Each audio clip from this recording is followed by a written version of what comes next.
안녕하세요. 우리는 일상생활에서 흔히 음양의 조하니, 음양의 이치니 하는 말을 사용하곤 합니다. 그러면 도대체 음양이 무엇일까요? 알기 쉽게 설명해 주는 책이 있나요? 그래서 오늘은 음양이 뭐지? 라는 책을 소개합니다. 이 책은 젊은 한의사가 쉽게 풀어 쓴 음양오행에 관한 내용으로 다양한 예를 통해 쉽고 재미있게 풀어 쓴 동양학 입문서입니다. 그러면 책의 주요 내용을 살펴보도록 하겠습니다. 음양의 세 가지 특성. 첫 번째, 음양의 상대성. 음이 있는 곳은 항상 양이 따라가게 된다. 거꾸로 양이 있는 곳은 언제나 음이 따라가게 된다. 음과 양은 태어나는 순간부터 함께 할 수밖에 없는 운명을 가지고 있다. 음과 양이라는 말뜻은 좁게는 응달과 양달이지만 이와 같은 특성 때문에 동양의 자연주의 개념으로 광범위하게 사용될 수 있는 것이다. 이처럼 음이 생길 때 동시에 양이 존재하게 되는 음양의 특성을 음양의 상대성이라 한다. 두 번째, 음양의 일원성. 언덕이 빛에 의해 세상에 드러난 후 응달인 음과 양달인 양이 뚜렷하게 나뉘어진 모습을 보이고 있다. 여기서 우리의 시각을 바꾸어 언덕의 입장을 생각해 본다. 비록 음양의 작용에 의해 밝은 쪽과 어두운 쪽으로 나뉘어졌지만 언덕은 둘인가 하나인가?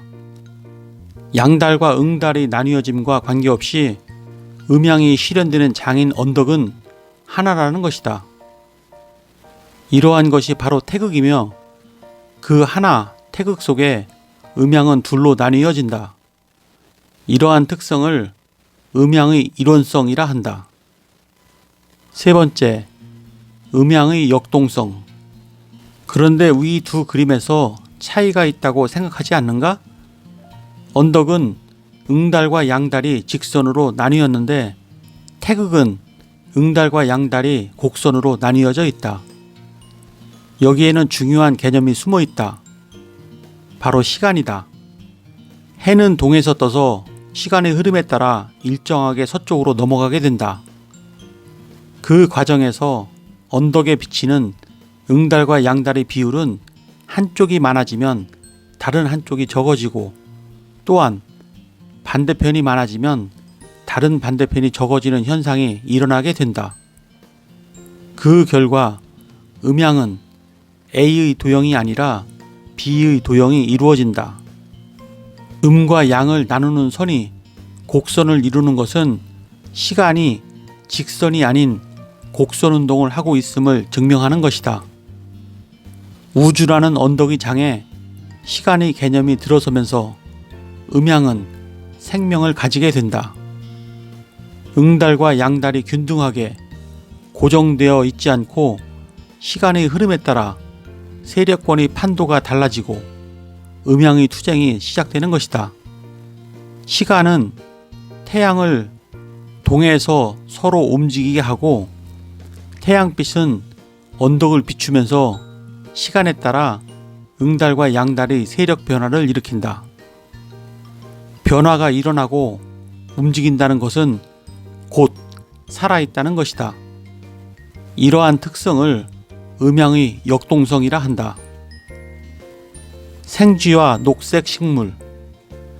그림 A처럼 밀폐된 유리집 속에 녹색 식물만 두면 죽어버린다. B처럼 생쥐만 두면 죽는다. C처럼 동물과 식물이 함께 있으면 둘 다 산다. 이 실험의 목적은 녹색 식물의 광합성 연구였지만 우리에게 많은 것을 가르쳐준다. 즉, 홀로 있는 음이나 양은 살 수 없다. 음과 양이 만나 조화를 이루면 둘 다 살 수 있다.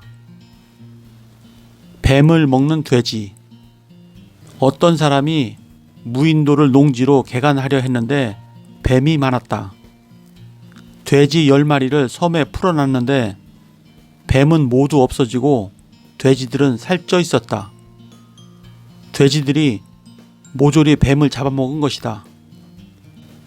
뱀의 독리는 두꺼운 돼지의 피하 지방층을 뚫지 못하고 그 독은 돼지의 지방에 중화되어 버린 것이다. 음양은 암수의 짝을 통해 서로 화합하려는 성질도 있으며 또 다른 성질은 하나가 다른 하나를 죽이는, 즉 상극인 음양의 상대성도 있는 것이다. 곧 서로가 가지고 있는 기운이 정반대로 한쪽이 다른 한쪽이 먹이가 되는 관계이다. 돼지는 차가운 성질을 가지고 있고 뱀은 뜨거운 성질을 가지고 있는데 그러한 반대의 기운이 돼지에게는 뱀이 훌륭한 약이 되는 것이다. 하늘과 땅이 이루는 짝.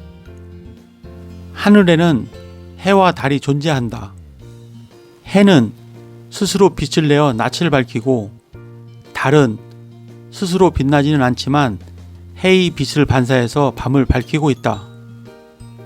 그래서 해를 양이라 하고 달은 음이라고 한다. 같은 이치로 별을 나누어 성과 신이라 한다.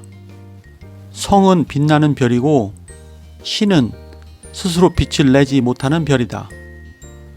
그래서 성은 양이라 하고 신은 음이라 한다. 양인 하늘에는 일월성신이 짝을 이루고 있는 것이다. 음인 땅에는 수화토석이 짝을 이루고 있다. 불은 양, 물은 음, 돌은 양, 부드러운 흙은 음이다. 우리 몸에서 오장은 간장, 심장, 비장, 폐장, 신장으로 형태상 폐곡선을 그리며 꽉 차 있다. 육부는 위, 소장, 대장, 방광, 쓸개, 삼초로서 형태상 통로의 의미가 크며 꽉 차지 않는다. 몸과 맘. 사람을 하나의 언덕이라고 한다면 응달과 양달은 무엇일까? 바로 몸과 맘이다. 몸과 맘은 음양으로 존재하며 둘이 아니라 하나라는 사실이다. 몸과 맘이 두 개로 나뉘게 되면 죽었다고 한다. 하나 속에 정반대되는 음과 양의 성질이 공존하고 있다. 조개의 껍데기는 딱딱하지만 그 속은 부드럽다. 자두나 복숭아는 겉은 부드럽지만 딱딱한 씨앗을 가지고 있다.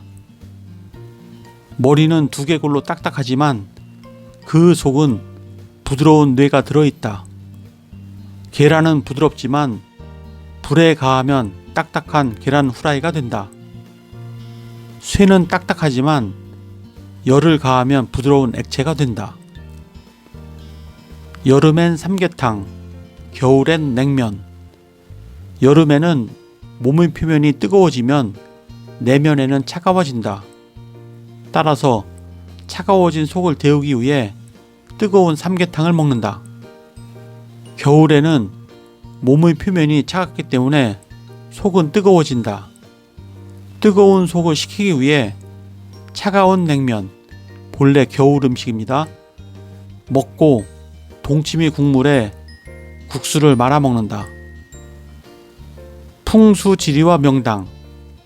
명당에는 음택과 양택이 있다.